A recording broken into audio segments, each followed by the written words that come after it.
नमस्कार. नेत्रास किचन मराठीमध्ये तुम्हा सर्वांचं खूप खूप मनापासून स्वागत आहे. आज आपण बनवणार आहोत खमंग अशी थालीपीठाची भाजणी. त्याच्यासाठी साहित्य पाहूया.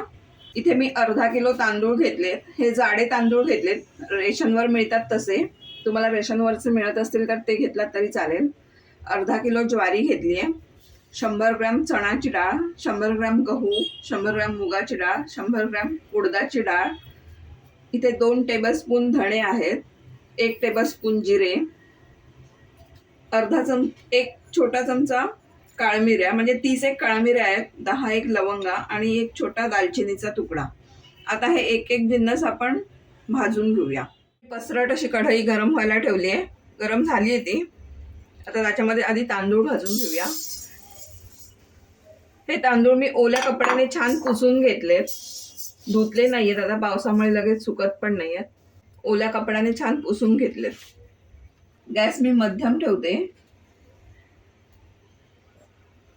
आणि हे आपण एक 3-4 मिनिटं छान भाजून घेऊया. एक 5 मिनिटातच आपले तांदूळ छान भाजून झाले. हलकासा रंग पण बदललाय, बघू शकता तुम्ही, आणि एक सुगंध येतोय बारीक असा. ते मी आता काढून घेते. एका परातीमध्ये असं कॉटनचा कपडा घालून घेतलाय, त्याच्यामध्ये काढून घेते, नाहीतर ते ओलसर होतील डायरेक्ट परातीत काढले तर. आणि आता मी ज्वारी भाजून घेते.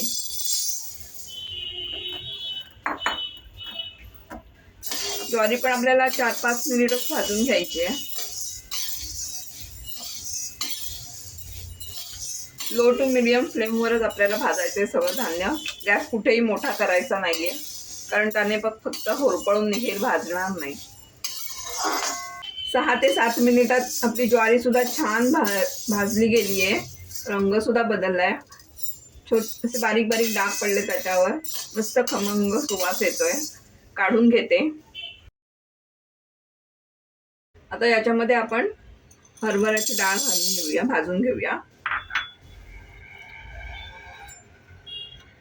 अर्धा किलो ज्वारीऐवजी आपण पाव किलो ज्वारी आणि पाव किलो बाजरी, किंवा पाव किलो ज्वारी आणि पाव किलो नाचणी असं प्रमाण घेतलं तरी सुद्धा चालेल. आता ही डाळ सुद्धा मी छान मध्यम गॅसवर भाजून घेते. इथे आपली डाळ सुद्धा छान भाजली आहे. काढून घेते. आता याच्यामध्ये आपण गहू घालून घेऊया.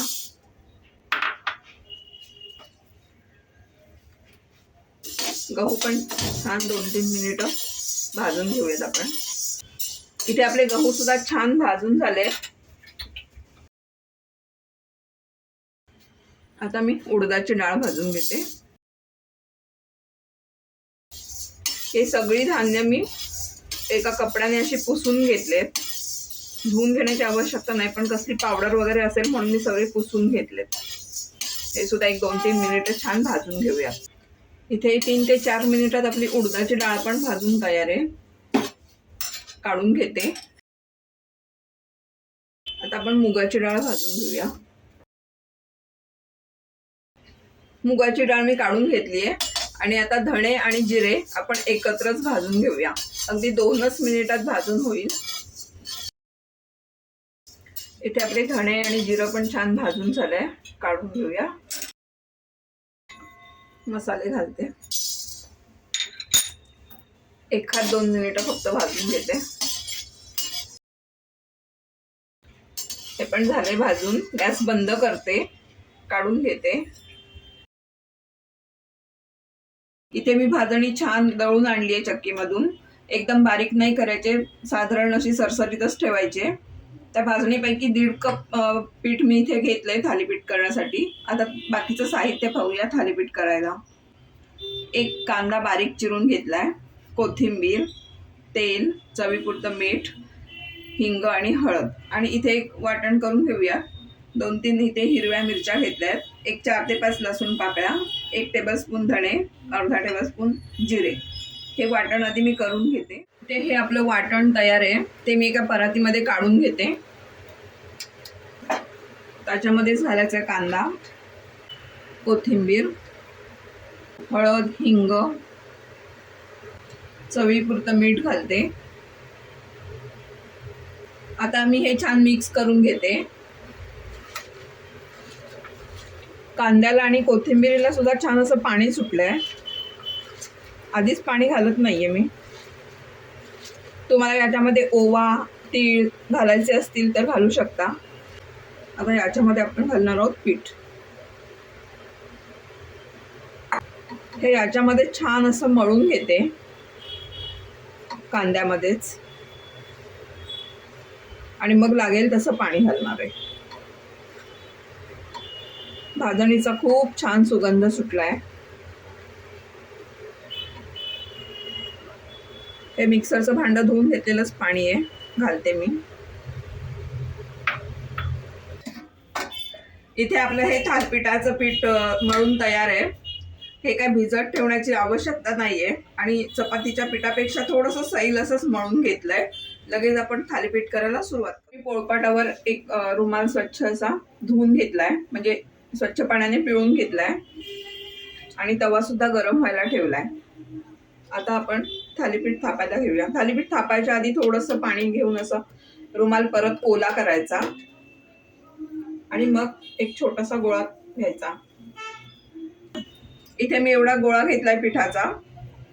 तुम्हाला हवा तसा लहान मोठा घेऊ शकता. पाण्याचा हात लावून असं थापायचंय थालीपीठ एकदम पातळ.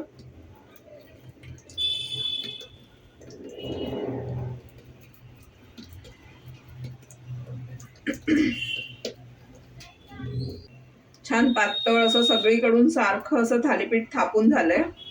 असे 2-3 छिद्र मारून करून घ्यायचे त्याला.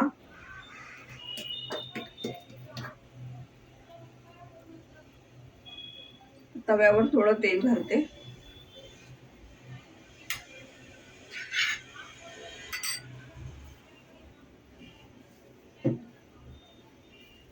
आणि त्याच्यावर आता थालीपीठ असंच घालायचंय.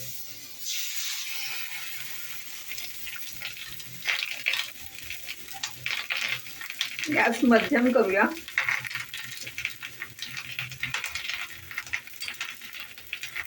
आणि या छिद्रामध्ये थोडंसं तेल सोडूयात, म्हणजे तिथे छान असं शेकलं जातं आणि क्रिस्पी सुद्धा होईल.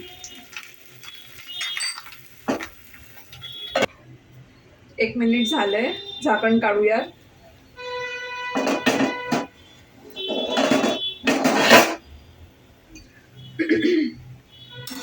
थालीपीठ परतून घेते.